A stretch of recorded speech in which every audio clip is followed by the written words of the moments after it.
Subarnapur police घन घन चढ़ाऊ विपुल परिमाण गंजेई कप सिरप और 2 गोटी पिस्तल सह 7 जन अभियुक्त गिरफ।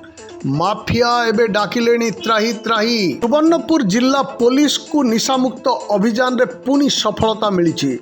जिलार सोनपुर और बीरमहाराजपुर थाना अंचल विपुल परिमाण गंजेई कप सिरप 2 गोटी बंदूक सह नगद 4,64,000 टंका जबत एवं 7 जन अभियुक्त को धरिबारे सफल होईची पुलिस एवं 3 गोटी एनडीपीएस मामला रुजु होईची।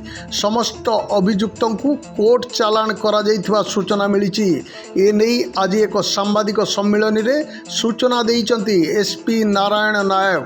गतकाली विश्वस्त सूत्ररु खबर पाई बीरमहाराजपुर थाना अधिकारी जजाति केशरी साहू नेतृत्व में पुलिस टीम बीरमहाराजपुर लातूर पेट खेल पड़िया चढ़ाऊ करी बेआईन निशा कारबार रे लिप्त थिबा 3 जन युवक कलमपुर ग्रामर जयराम भरासागर बयस 38, बागमारी ग्रामर चंद्रशेखर सिंह बयस 26 एवं सोनपुर शिवाशीष खपरधुआ बयस 33 निकटरू 2 केजी 920 ग्राम गंजेई 129 बोतल विनसेरेक्स कप सिरप गोटे देशी निर्मित 7.65 पिस्तल 5टी 7.65 जीवंत गुली 1,14,150 टंका 2 गोटी मोटरसाइकिल एवं 5 गोटी मोबाइल फोन जबत करथिले।